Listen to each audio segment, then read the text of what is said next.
राम राम, जय हिंद। बात करेंगे यार यूपीएससी के बारे में, ठीक है। यूपीएससी के बारे में बात करेंगे। देखो यूपीएससी की जो तैयारी है, और ये जो तैयारी है ये टोटल 2 साल की तैयारी है, ठीक है।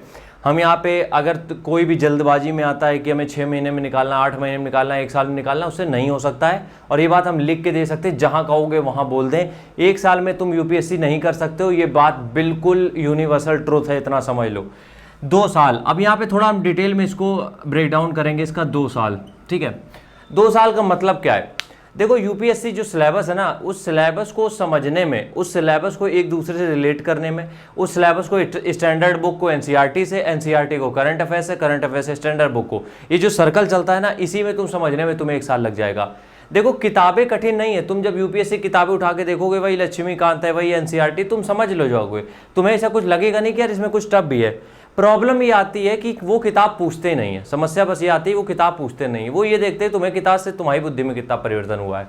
खैर हम चलते हैं यहाँ पे बात करते हैं। देखो हमने जितने भी टॉपर्स के इंटरव्यू सुने हैं, या फिर जितने भी हमने यूपीएससी के जर्नल देखे हैं, या जो भी चीज़ें करी हैं, उसमें एक चीज़ हमने कॉमन पाई है कि जो लोग भी यूपीएससी के लिए जा रहे हैं वो लोग आइसोलेट हो रहे हैं। मतलब 2 साल के लिए वो कंप्लीट आइसोलेशन में चले जाते हैं, ठीक है। अब 1-2 लोगों की बात नहीं कर रहे हैं जो तुमने अभी रील देखा होगा, वीडियो देखा होगा कि कोई रील देखता था, कोई इंस्टाग्राम पे परमानेंट लाइव रहता था, उनकी बात हम नहीं कर रहे हैं। हम यहाँ पे 90% लोगों की बात कर रहे हैं कि वो आइसोलेट हो चुके थे। आइसोलेट का मतलब ये है कि 2 साल के लिए मेरे पास सिर्फ यूपीएससी है, उसके अलावा मेरे पास कुछ नहीं है। आसपास की जो चीज़ें चल रही हैं वो मेरे किसी काम की नहीं है। तो अगर तुम सोच रहे हो कि तुम 2025 का यूपीएससी लिखने वाले हो, तो कोशिश ये करो कि अब से लेके 2025 तक का जो जर्नी है उसमें आइसोलेशन पे चले जाओ। आइसोलेशन का मतलब ये नहीं है कि तुम किसी से बात नहीं करोगे, किसी से बोलोगे नहीं। आइसोलेशन का मतलब ये है चूज तुम करोगे, तुम्हें किससे बोलना है, किससे नहीं बोलना है, या फिर किससे कितना कॉन्टैक्ट रखना है, ये तुम्हें चूज करना पड़ेगा। तो पहला पॉइंट क्या होता है? आइसोलेशन। 2 साल की तैयारी में आइसोलेशन बहुत जरूरी है। दूसरी चीज यहाँ पे ये है कि अपनी जो है अंडरस्टैंडिंग, और दूसरी चीज है आईक्यू, ये चीज़ें बढ़ानी पड़ेगी, ठीक है। अब ये चीज़ें सिर्फ किताब पढ़ने से नहीं आएगी, ये से चीज़ें सिर्फ तुम्हें जो सिलेबस है वो पढ़ने से नहीं आएगा। अंडरस्टैंडिंग और आईक्यू इस तरीके से भी आएगा कि जो चीज़ें आजकल के इवेंट चल रहे हैं, जो भी आजकल के इशू चलते हैं, उसके ऊपर या तो तुम किसी डिबेट में हिस्सा लो, या फिर अपने मन से ही कुछ इसके ऊपर लिखो। समझ रहे हो? जो भी इशू चल रहे हैं, G20 चल रहा है अभी, जो भी अपने देश में हर साल कुछ ना कुछ होता रहता है, जो भी इशू चलते हैं उसके ऊपर या तो कुछ लिखो या तो कुछ पढ़ो। मतलब कहने का मतलब ये है कि जनरल जो चीज़ें आसपास की चलती है उनमें भी तुम्हारा इंटरेस्ट होना चाहिए। उससे एक अंडरस्टैंडिंग बिल्ड होगी, उससे एक आईक्यू लेवल इंक्रीज होगा। तो दूसरी चीज़ यही है कि सिर्फ सिलेबस नहीं, अंडरस्टैंडिंग और आईक्यू लेवल भी इंक्रीज होना पड़ेगा, ठीक है। तीसरी बात अगर हम यहाँ पे ये करें तो सबसे मेन बात यहाँ पे ये है कि 10 महीने में, कम से कम 10 महीने में सिलेबस को ख़त्म करना पड़ेगा, जिसके लिए आपको एक प्रॉपर प्लानिंग करनी पड़ेगी। 10 महीने में सिलेबस को ख़त्म करना पड़ेगा, जिसकी की प्रॉपर प्लानिंग करनी पड़ेगी। क्यों? देखो जब तक सिलेबस को ख़त्म नहीं करोगे तब तक उस सिलेबस से चीज़ों को जोड़ना नहीं आएगा।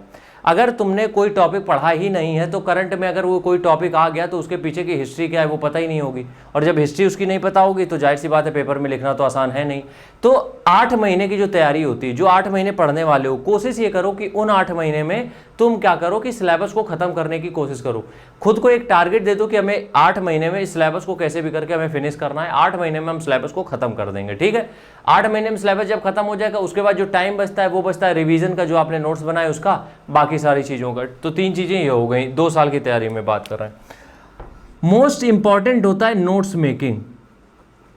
अब देखो इसके ऊपर हम तो वीडियो डिटेल में किसी दिन बनाएंगे। नोट्स मेकिंग का मतलब ये होता है कि आप किस टॉपिक के नोट्स बना रहे हो, किस टॉपिक के नहीं बना रहे हो, कहाँ पे वाकई में नोट्स की ज़रूरत है, कहाँ पे चीज़ें हमें अवेलेबल हो जाएंगी। जैसे कि हमें जो करंट अफेयर्स लगता है उसमें बहुत नोट्स बनाने की जरूरत हमें नहीं लगता है, क्योंकि जो मैगजीन्स आती हैं, हर एक जो एजेंसी होती है, हर एक जो इंस्टीट्यूट होता है वो अपनी खुद की मैगजीन एक निकालता है, और उस मैगजीन में वही कंपाइलेशन होता है, डेली का, वीकली, सब कंपाइलेशन तुम्हें मिल जाते हैं। तो अगर अलग से तुम भी एक अपनी खुद की मैगजीन निकालना चाहते हो कि लॉन्च करोगे तो वो कोई मतलब नहीं बनता, वो सिर्फ टाइम जाएगा, उसमें कुछ नहीं। अगर ये लगता है कि जो मैगजीन बन रही है उसके अलावा भी तुम्हें खुद से कुछ नोट्स बना के चीज़ें करनी है, वो बात अलग हो जाती है। लेकिन हर एक चीज़ के नोट्स बनाना नहीं सही रहेगा। तो पहले ये चीज़ें समझ लेना कि नोट्स बनाते कैसे हैं, और इसके लिए तुम किसी का भी जो यूपीएससी कर रहा है या फिर कर चुका है या बड़ा कोई टीचर है उसके जाके एक वीडियो देख सकते हो कि नोट्स मेकिंग होती क्या है, कैसे नोट्स बनाते हैं, ठीक है। आखिरी बात क्या है, यहां पे 2 साल में इतने सेल्फ डाउट आते हैं, इतने करियर ऑप्शन आएंगे, हम सच बता रहे हैं, 2 साल की तैयारी में जब भी तुम्हें ये लगेगा कि यार हम इस चीज़ के लिए अपना समय दे रहे हैं, इतना टाइम लग रहा है जिसकी कोई श्योरिटी भी नहीं है, तो इतने ज़्यादा सेल्फ डाउट आएंगे, इतना ज़्यादा ये लगेगा कि यार कुछ और करियर ऑप्शन चूज़ कर लेते हैं, और भी तो चीज़ें हैं करने के लिए। तो अगर एक बार सोच लिया यूपीएससी करने के लिए, तो साइड वाली चीज़ों को थोड़ा सा नेग्लेक्ट करना पड़ेगा, जिसके लिए सहारा ले लेना मेडिटेशन का, ध्यान का। राम राम, जय हिंद।